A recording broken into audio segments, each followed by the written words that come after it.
And that's Kebab Connection. And the first one that's coming up, and what's the date of the first one that comes up? That's in 2 weeks, October 19th. I think. On what day of the week? It's always on Sundays. On Sundays. Every third Sunday of the month at 1 p.m. at the Coolidge. For the next 3 months. For the next, and it goes on January through May, but we don't have the So you'll come back and talk about those films. I will. That'd be great, yeah. Yeah. But so let's do the first one, Runaway Horse. That was just, that's a typically German movie, you know, it's a relationship movie, you know, it could be in America too, I think. It's just a big summer hit in Germany, not this summer, the summer before. And it's based on a famous novel by Martin Walser. He's a well-known writer in Germany, author. It's about two middle-aged couples, you know, the kind of midlife crisis, and two old friends from school meet, and by chance, and one became very successful and has this very young, very beautiful girlfriend, and the other is a teacher, high school teacher, and his wife, and they're, you know, just leading their boring routine life. And it kind of gets upset by meeting this other couple. You know. Well, if it's too universal, Hollywood will remake it, so we should go see it now. That might be, yeah. So when you say a typical German film, what are German films dealing with now? I know immigration is a huge Immigration is a big issue. You know, the Nazi past is still an issue, even with young German filmmakers. And we screened one. We had one director last spring here at the Coolidge, Robert Thalheim, and his film was which? And Along Come Tourists. And we screened Netto here, his first feature film. And he's dealing, you know, I think that's always part of German history, you know, the Third Reich. And it's just the young filmmakers look at it in a different way. Yeah. You know, they, and Along Come Tourists, which was one of my favorite movies this year, how the Auschwitz concentration camp becomes a memorial, a tourist attraction, you know, how tourists go through this former death camp, you know, and how the little village right next to it deals with this history right there, and you know, questions like, should you replace the wire fence around it because it becomes so rusty and ugly, you know, should you put new wire fence there, you know, so to make it look authentic like it used to look, you know. This is such a universal idea when you have, you know, I mean, not to get into the American past, but the genocide of the Native Americans here, and the way that can be commercialized. I'm not comparing it, but there are lessons to be learned by looking at the stories of other cultures for us, because we need to come to terms with a lot of our history, I think, now that we're teetering a little bit.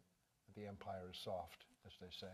Yeah, I'm waiting for the next the next Wall Street or something, you know. East and West Germany, is that still? That is, of course, the anniversary of the fall of the wall is coming up next year. That is always a subject in film. Like Goodbye Lenin, for example, that was a big success. Movie. Yeah, you know, how they recreate and best known probably the lives of others. And then the lives of others, just, that really put German film back on the map in recent years, I think. You know, after the Fassbinder and Herzog and Wim Wenders of the 70s, you know. And Volker Schlondorf, because he won the one Academy Award for Tin Drum. Of course. Yeah. That made, for the first time, I think, in recent years, made German film more well-known and popular. And the lives of others, really, I think that was a big boost for German film. Yeah. And the lead actor in that, I guess, passed away. That wonderful man with a wonderful face. Yeah, and I don't remember his name now either, but yeah, he had cancer.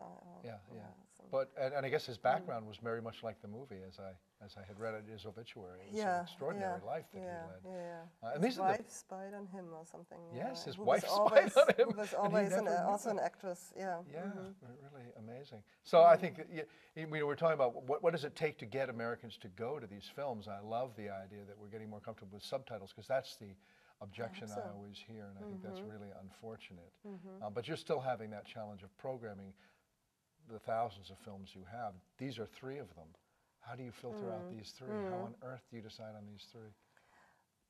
by what's popular in Germany, Yeah, what okay. what people see, what is not picked up at festivals, but still has, I think, really it deserves to be seen here.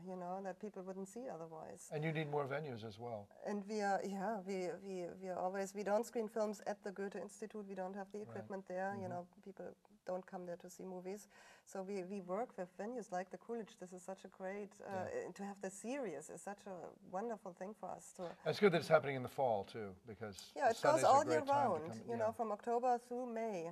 It's all year. We have every third Sunday we have a German film at 1 p.m. And people, I think it takes a while for people to know that third Sunday 1 p.m. that's a German film at a Coolidge always. Well, it's a Yellow I saw last year. Yellow, and Yellow, right?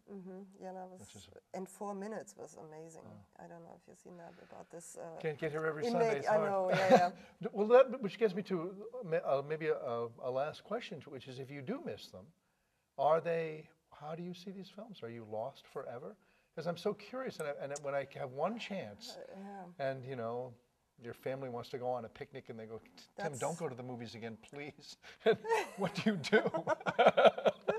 I mean, some films you can get on DVD here. So even Netflix has some German films. Okay. But we can only afford. It's always very expensive. You have to pay license fees, screening fees for those films, and we screen them one time, unless we do retrospectives of a certain director, and then we show, like Doris Dörrie is coming the end of the month to the MFA in Boston, Museum of Fine Arts. Yes, and then to Brandeis, and we are screening 8 of her films, including her latest Cherry Blossom, which won also a German Film Award. And Enlightenment Guaranteed, I think, was the last time I saw of her, and it was so wonderful. It's just hard to explain to people how much fun they're going to have seeing a film like that. And I think we're convinced to go see certain other films where commercial films, by way of the movie stars and the publicity and the PR machine that revs up.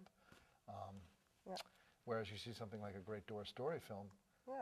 And you have the chance, which people in Germany usually don't have, to meet the director, very closely, have conversations with her, Q&A after the film. You can ask her anything.